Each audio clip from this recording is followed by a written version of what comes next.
നടക്കുന്ന സാഹചര്യമുണ്ടായത്. പിന്നീടാണ് പ്രതിഷേധക്കാരും പോലീസും തമ്മിൽ നേർക്കുനേർ ഏറ്റുമുട്ടലിലേക്ക് മാറി ഇവിടെ തെരുവ് യുദ്ധത്തിന് സമാനമായ ഒരു സംഘർഷം ഉടലെടുത്തത്.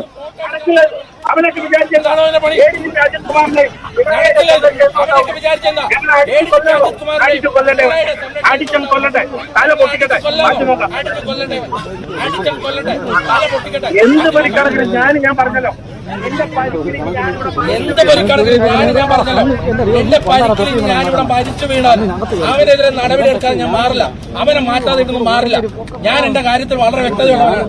ഇവിടെ എന്നെ അടിച്ചതിലല്ല, എന്റെ ചോര വീണതിലല്ല, എന്നെ അടിച്ചതിലല്ല, എന്റെ സഹപ്രവർത്തകരായ യൂത്ത് കോൺഗ്രസുകാരെ ഒരു കാരണമില്ലാതെ അവൻ അടിക്കണേ. അവൻ പ്രവോക്ക് ചെയ്ത ഒരു കാരണമില്ലാതെ അടിക്കുവാണ്. അവനെതിരെ നടപടിയും അവനെ ഇവിടുന്ന് നീക്കണം, അതല്ലാതെ മാറില്ല.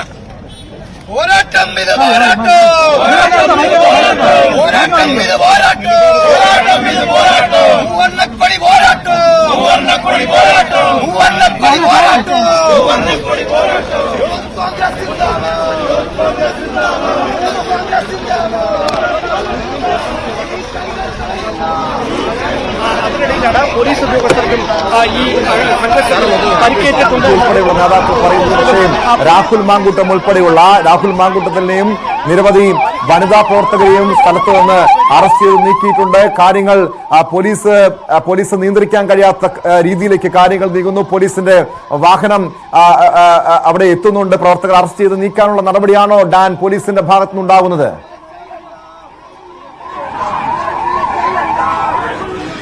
സ്വാഭാവികമായി അത്തരത്തിലുള്ള ഒരു നീക്കം തന്നെയാണ്. ഇപ്പോൾ 108 ആംബുലൻസ് എത്തിച്ച് പരിക്കേറ്റ സമരഗേറ്റിന് മുമ്പിൽ കടന്നിരുന്ന പ്രതിഷേധക്കാരെ, പരിക്കേറ്റ യൂത്ത് കോൺഗ്രസ് പ്രവർത്തകരെ വാഹനത്തിലേക്ക് കൊണ്ടുപോവുകയാണ്. അത്തരമൊരു സാഹചര്യത്തിലാണ് പോലീസിന്റെ ഭാഗത്തുനിന്ന് ഇങ്ങനെയൊരു ഇടപെടൽ ഉണ്ടാകുന്നത്.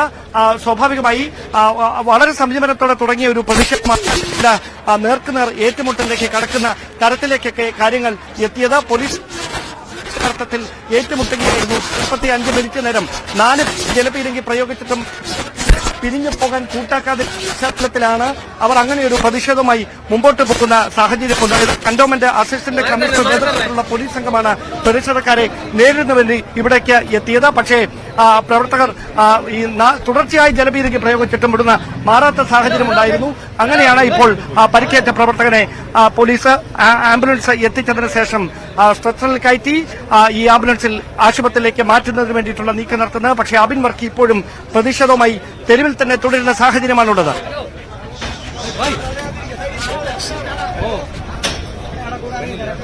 ഈ അടുത്ത നടപടി അങ്ങനെയെങ്കിൽ ഈ അബിൻ വർക്കിയെ നീക്കാം, അവിടെ നിന്നും സ്ഥലത്തു നിന്നും നീക്കം മാറ്റാനുള്ള ഒരു നടപടി ആയിരിക്കുമോ പോലീസിന്റെ ഭാഗത്തുണ്ടാവുക? കാരണം ഇപ്പോഴും യൂത്ത് കോൺഗ്രസിന്റെ നിരവധി പ്രവർത്തകർ റോഡിൽ കുത്തിയിരുന്ന് പ്രതിഷേധിക്കുന്നുണ്ടല്ലോ. അബിൻ വർക്കി ആ പ്രതിഷേധത്തിന് നേതൃത്വം നൽകുന്നു.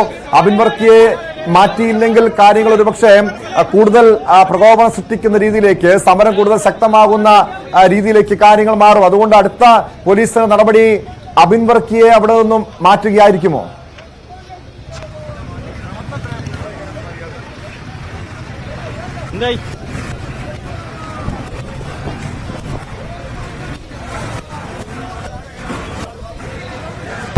ഉൾപ്പെടെയുള്ളവരെ പോലീസ് ഇവിടുന്ന് ബസ്സിലാണ് മാറ്റിയിരിക്കുന്നത്. പരിക്കേറ്റിട്ടും ആംബുലൻസ് എത്തിച്ചിട്ട് ഇവിടുന്ന് പോകാൻ തയ്യാറാകാതിരുന്ന പ്രവർത്തകരെ മാറ്റുന്നതിന് വേണ്ടിയാണ് 108 ആംബുലൻസ് എത്തിച്ചിട്ട്. അതിനുശേഷമാണ് ആ പരിക്കേറ്റ യൂത്ത് കോൺഗ്രസുകാരെ പോലീസ്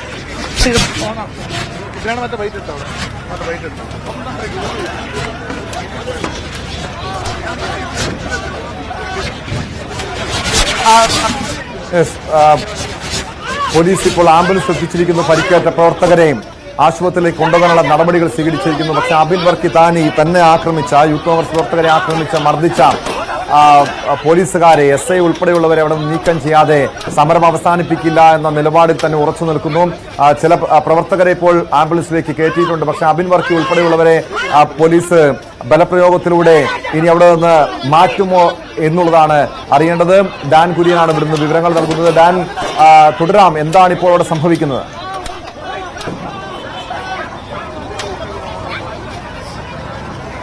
സ്വാഭാവികമായി ടോം മുതിർന്ന നേതാക്കൾ ഇവിടേക്ക് എത്തുന്നുണ്ട്. അവർ എത്തിയാൽ മാത്രമേ ഈ പ്രതിഷേധക്കാരെ ഇവിടുന്ന് നീക്കാൻ കഴിയൂ എന്നൊരു സാഹചര്യമാണ്. അതുകൊണ്ടാണ് മുതിർന്ന കോൺഗ്രസ് നേതാക്കൾ, ജില്ലാ കോൺഗ്രസ് നേതൃത്വത്തിന്റെ ഭാരവാഹികൾ അടക്കം ഇവിടേക്ക് എത്തി പ്രതിഷേധിക്കുന്നവരെ, റോഡിൽ കുത്തിയിരുന്ന് പ്രതിഷേധിക്കുന്നവരെ, അബിൻ വർക്കി ഉൾപ്പെടെയുള്ളവരെ ഇവിടെ നിന്ന് ആശുപത്രിയിലേക്ക് മാറ്റുന്നതിന് വേണ്ടിയിട്ടുള്ള ശ്രമം നടത്തുന്നത്. മുതിർന്ന കോൺഗ്രസ് നേതാക്കൾ ഇവിടേക്ക് എത്തിക്കൊണ്ടിരിക്കുകയാണ്. കാരണം അവർ ഈ പ്രതിഷേധം അവസാനിപ്പിക്കാൻ പ്രതിഷേധക്കാർ തയ്യാറാകാതെ റോഡിൽ കുത്തിയിരുന്ന് പ്രതിഷേധിക്കുന്ന സാഹചര്യം 1.5 മണിക്കൂറായി ഗതാഗതം പൂർണ്ണമായി തടസ്സപ്പെട്ടിരിക്കുന്ന ഒരു പശ്ചാത്തലമുണ്ട്. സ്വാഭാവികമായി ഈ ഒരു സാഹചര്യത്തിൽ പ്രതിഷേധം അങ്ങനെ തുടരാൻ കഴിയാത്ത ഒരു പശ്ചാത്തലത്തിലാണ് മുതിർന്ന നേതാക്കൾ ഇടപെട്ട് പ്രവർത്തകരെ ഇവിടെ നിന്ന് സംയമിപ്പിച്ച് ഇവിടെ നിന്ന് മാറ്റുന്നതിന് വേണ്ടിയിട്ടുള്ള നീക്കം നടത്തിക്കൊണ്ടിരിക്കുന്നത്.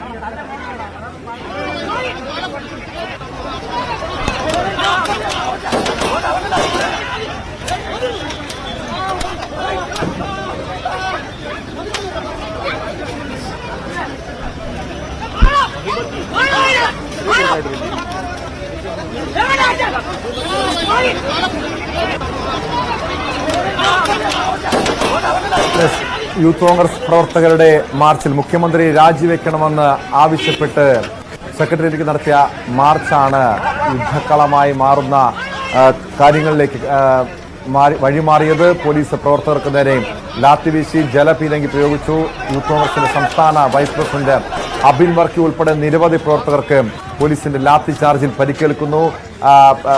രാഹുൽ മാങ്കൂട്ടർ, സംസ്ഥാന പ്രസിഡന്റ് രാഹുൽ മാങ്കൂട്ടറും ഉൾപ്പെടെയുള്ള നേതാക്കളെ പോലീസ് അറസ്റ്റ് ചെയ്ത് നീക്കിയെങ്കിലും ഇപ്പോഴും പ്രതിഷേധം തുടരുന്നു.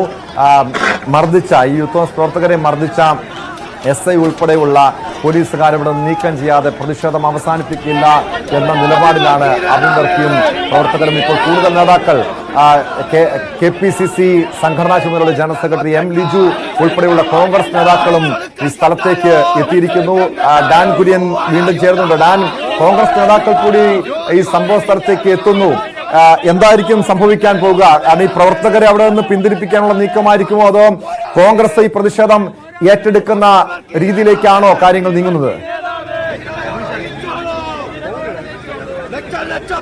സ്വാഭാവികമായി സംസ്ഥാനത്തിന്റെ പല ജില്ലകളിലും സമാനമായ തരത്തിൽ പ്രതിഷേധം പുരോഗമിച്ചുകൊണ്ടിരിക്കുകയായിരുന്നു. അതിനിടയിലാണ് ഏറ്റവും ഒടുവിൽ തിരുവനന്തപുരത്ത് പാളയം രക്തസാക്ഷി മണ്ഡപത്തിൽ നിന്ന് ഈ പ്രതിഷേധം ആരംഭിച്ചത്.